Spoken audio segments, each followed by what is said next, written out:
Salam sejahtera bagi kita semua. Bapak, Ibu, dan saudara-saudaraku, senang boleh kita bertemu kembali. Sebelum kita mendengar firman Tuhan, mari kita berdoa. Terpujilah Tuhan yang memimpin kami dari hari ke hari. Dan saat ini kami akan mendengar firman-Mu.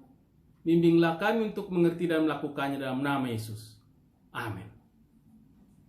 Hari ini kita membaca yang tertulis dalam surat Petrus yang kedua, pasal 2, ayat 1 sampai ayat yang ke-16, firman Tuhan.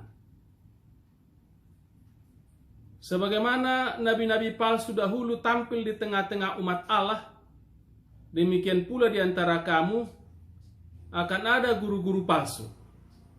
Mereka akan memasukkan pengajaran-pengajaran sesat yang membinasakan. Bahkan mereka akan menyangkal penguasa yang telah menebus mereka, dan dengan jalan demikian segera mendatangkan kebinasaan atas diri mereka. Banyak orang akan mengikuti cara hidup mereka yang dikuasai hawa nafsu, dan karena mereka jalan kebenaran akan dihujat. Dan karena keserakahan guru-guru palsu itu akan berusaha mencari untung dari kamu dengan cerita-cerita isapan jempol mereka. Tetapi untuk perbuatan mereka itu, hukuman telah lama tersedia dan kebinasaan tidak akan tertunda. Sebab jikalau Allah telah tidak menyayangkan malaikat-malaikat yang berbuat dosa, tetapi melemparkan mereka ke dalam neraka, dan dengan demikian menyerahkannya ke dalam gua-gua yang gelap untuk menyimpan mereka sampai hari penghakiman. Dan jikalau Allah tidak menyayangkan dunia purba, tetapi hanya menyelamatkan Nuh, pemberita kebenaran itu, dengan 7 orang lain, ketika ia mendatangkan air bah atas dunia orang-orang yang fasik. Dan jikalau Allah membinasakan kota Sodom dan Gomora dengan api, dan dengan demikian memusnahkannya, dan menjadikannya suatu peringatan untuk mereka yang hidup fasik di masa-masa kemudian. Tetapi ia menyelamatkan Lot, orang yang benar, yang terus-menerus menderita oleh cara hidup orang-orang yang tidak mengenal hukum, dan yang hanya mengikuti hawa nafsu mereka. Sebab orang benar ini tinggal di tengah-tengah mereka, dan setiap hari melihat dan mendengar perbuatan-perbuatan mereka yang jahat itu, sehingga jiwanya yang benar itu tersiksa. Maka nyata bahwa Tuhan tahu menyelamatkan orang-orang saleh dari pencobaan, dan tahu menyimpan orang-orang jahat untuk disiksa pada hari penghakiman. Terutama mereka yang menuruti hawa nafsunya karena ingin mencemarkan diri dan yang menghina pemerintahan Allah. Mereka begitu berani dan angkuh sehingga tidak segan-segan menghujat kemuliaan. Padahal malaikat-malaikat sendiri yang sekalipun lebih kuat dan lebih berkuasa dari mereka tidak memakai kata-kata hujat kalau malaikat-malaikat menuntut hukum atas mereka di hadapan Allah. Tetapi mereka itu sama dengan hewan yang tidak berakal, sama dengan binatang yang hanya dilahirkan untuk ditangkap dan dimusnahkan. Mereka menghujat apa yang tidak mereka ketahui, sehingga oleh perbuatan mereka yang jahat, mereka sendiri akan binasa seperti binatang liar, dan akan mengalami nasib yang buruk sebagai upah kejahatan mereka. Berfoya-foya pada siang hari, mereka anggap kenikmatan. Mereka adalah kotoran dan noda yang mabuk dalam hawa nafsu mereka kalau mereka duduk makan minum bersama-sama dengan kamu. Mata mereka penuh nafsu zina, dan mereka tidak pernah jemu berbuat dosa. Mereka memikat orang-orang yang lemah. Hati mereka telah terlatih dalam keserakahan. Mereka adalah orang-orang yang terkutuk. Oleh karena mereka telah meninggalkan jalan yang benar, maka tersesatlah mereka, lalu mengikuti jalan Bileam anak Beor, yang suka menerima upah untuk perbuatan-perbuatan yang jahat. Tetapi Bileam beroleh peringatan keras untuk kejahatannya, sebab keledai beban yang bisu berbicara dengan suara manusia dan mencegah kebebalan nabi itu. Yang berbahagialah mereka yang mendengar firman Tuhan dan melakukannya. Penyesat dihukum, yang setia dilindungi. Bapak, Ibu, dan saudara-saudaraku yang dikasihi oleh Tuhan kita Yesus Kristus, serigala berbulu domba.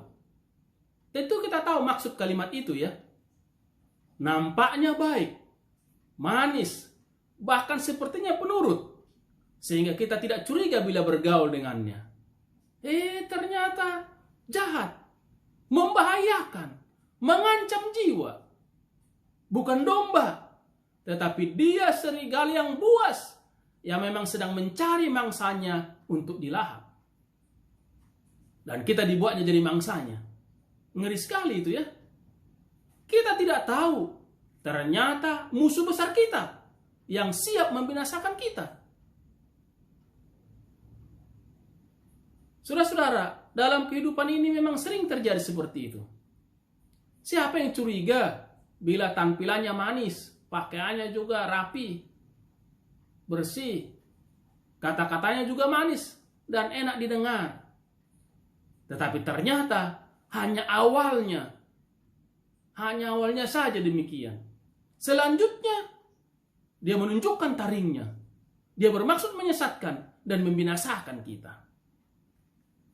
Tetapi seringkali kita tidak dapat berbuat apa-apa lagi. Bahkan kita tidak tahu kalau kita sedang dijeratnya. Sebab sekali lagi, nampaknya baik, ternyata jahat. Ternyata mau membinasakan, mau menghancurkan.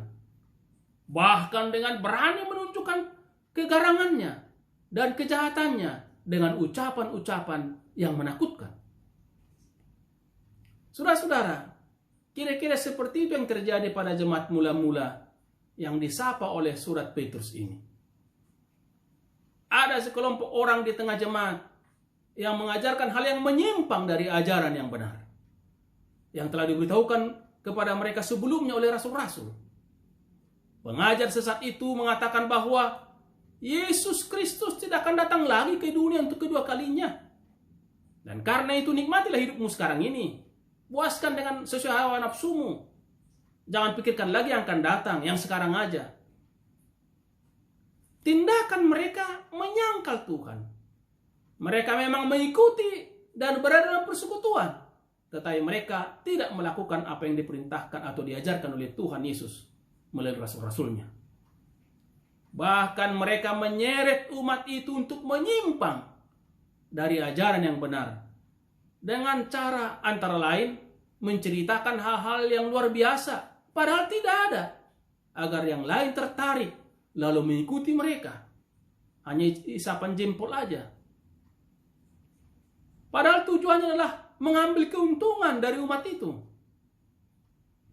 Yang dipengaruhi itu banyak yang baru percaya, baru jadi Kristen, belum mengetahui banyak hal, mudah dipengaruhi dengan pandangan yang menyesatkan itu. Mereka hidup sesukanya, tidak mengindahkan persekutuan. Misalnya dalam hal makan bersama yang waktunya sudah ditentukan, tetapi mereka duluan, bahkan menghabiskan makanan yang ada sehingga tidak ada atau kurang bagi yang datang kemudian. Mereka memang tidak pedulikan persekutuan. Yang penting bagi mereka adalah diri mereka sendiri, sehingga perbuatan mereka justru menyakiti yang lain, terlebih yang miskin dan berkekurangan, yang tidak dapat atau sedikit dapat makanan tadi karena telah dihabiskan, karena mereka datang terlambat, karena mereka harus kerja dulu baru mengikuti persekutuan itu. Jadi kebiasaan yang sudah dibuat untuk hidup saling berbagi tidak diteruskan lagi, melainkan mereka makan makanannya sendiri, tidak peduli dengan yang lain. Mereka melakukan apa yang dianggap baik menurut mereka, tidak peduli anggota persekutuan yang lain. Nampaknya awalnya mereka mau melayani umat atau melayani Tuhan melalui umat, tetapi kemudian mereka mau mengambil keuntungan saja dari umat itu. Memang sekali lagi banyak yang mereka dapat pengaruhi, terutama yang lemah imannya, yang belum mengetahui dengan baik apa yang seharusnya sebagai umat Tuhan. Mengapa bisa mereka terpengaruh? Ada yang terpengaruh, mengapa? Karena banyak yang hanya mau ikut kepada yang membimbing, tidak tahu dibimbing ke jalan yang salah, akhirnya binasa karena terpengaruh ajaran yang menyimpang itu. Ada pemimpin atau pelayan yang hanya mau menikmati keuntungan dari umat yang dibimbing. Bahkan bukan membimbing tetapi membinasakan. Umat tidak mengetahui atau tidak menyadari kalau mereka dibimbing ke jalan yang salah. Kasihan. Karena menjadi korban dari si pemimpin yang hanya mau mendapatkan keuntungan yang tidak peduli orang lain, kalaupun orang lain itu binasa. Yang bekerja hanya untuk mendapatkan keuntungan. Tentu pemimpin atau pelayan yang demikian akan dihukum Tuhan. Tidak mungkin tidak dihukum. Pasti dihukum. Seperti yang tadi kita baca. Sedangkan malaikat yang berbuat dosa dihukum dengan dilemparkan ke neraka. Ayat 4 tadi kita baca itu. Ayat yang kelima di sana dikatakan Allah tidak menyayangkan dunia purba dengan hanya menyelamatkan Nuh dan keluarganya. Itu ayat 5. Ayat 6 dan 7 diceritakan juga bahwa menghukum Sodom dan Gomora karena kejahatan penduduknya dan hanya menyelamatkan Lot. Maka pastilah orang jahat yang telah membawa umat menyimpang karena ajaran yang sesat, yang membuat umat saling membenci, yang membuat umat tidak menghargai persekutuan, tetapi hidup egois, dan berbagai kejahatan lainnya itu, pemimpin yang jahat itu, yang sesat itu akan dihukum oleh Tuhan. Kalau belum sekarang, ya nanti saatnya akan tiba. Hukuman akan berlaku. Di ayat yang ke-9 dikatakan bahwa Tuhan menyimpan orang-orang jahat untuk disiksa pada hari penghakiman. Tuhan menyimpan orang-orang jahat untuk disiksa pada hari penghakiman. Bagaimana dengan orang yang tetap saleh, yang benar di hadapan Tuhan dalam menghadapi berbagai kesulitan hidup ini? Di ayat yang sama tadi, ayat yang ke-9 itu kita baca bahwa Tuhan tahu menyelamatkan orang-orang yang saleh dari pencobaan. Tuhan tahu menyelamatkan orang saleh dari pencobaan. Jadi sebenarnya kita tidak perlu takut. Walaupun ada para penyesat di sekitar kita yang berusaha mempengaruhi kita menyimpang dari jalan Tuhan, tetapi bila kita terus berjalan di jalan Tuhan, maka kita akan terlindungi oleh Tuhan. Itu berarti kita harus terus-menerus berkomunikasi dengan Tuhan. Terus-menerus berkomunikasi dengan Tuhan. Jangan lupa persekutuan. Kita harus selalu memohon bimbingan Tuhan agar kita tidak tersesat oleh bujukan si jahat yang membawa kita jauh dari jalan Tuhan. Kita perlu tetap dekat dengan Tuhan. Perlu tetap dekat dengan Tuhan.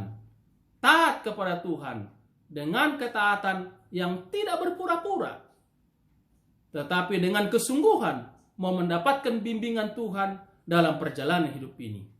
Maka Tuhan pasti melindungi kita. Tuhan pasti melindungi kita dan menjagai kita dari segala yang mau membinasakan kita dan akan menyelamatkan kita. Terpujilah Tuhan. Amin. Kita berdoa. Terima kasih atas firman-Mu, bimbing kami mengerti dan melakukannya. Banyak si jahat yang mau menggoda kami meninggalkan Tuhan. Kadang-kadang kami tidak menyadari karena bujuk rayu yang manis, tetapi untuk membinasakan. Bimbing kami Tuhan supaya tetap selalu sadar, Tuhanlah perisai kami. Tuhanlah yang menuntun kami. Firman-Mu yang menjadi pegangan kami. Jangan biarkan kami melihat orang lain karena gagah, karena hebat, atau karena bujukan rayu yang macam-macam, dengan iming-iming macam-macam. Tapi biarlah kami percaya persekutuan menjadi tempat kami dan Tuhan sendiri menjadi tempat kami mengadu. Kami datang kepada Tuhan supaya kami tahu apa yang harus kami lakukan. Tuhan, banyak orang yang menyimpang dari jalan-Mu. Bimbinglah mereka kembali dan pakai kami untuk menolong mereka, mengingatkan mereka. Berkati bimbing selalu gereja-Mu untuk melalui pelayan-pelayan-Mu untuk membimbing umat-Mu tetap di jalan Tuhan. Demikian juga hidup di tengah masyarakat yang ingin menyakiti sesama, yang ingin menyusahkan sesama, hidup egois.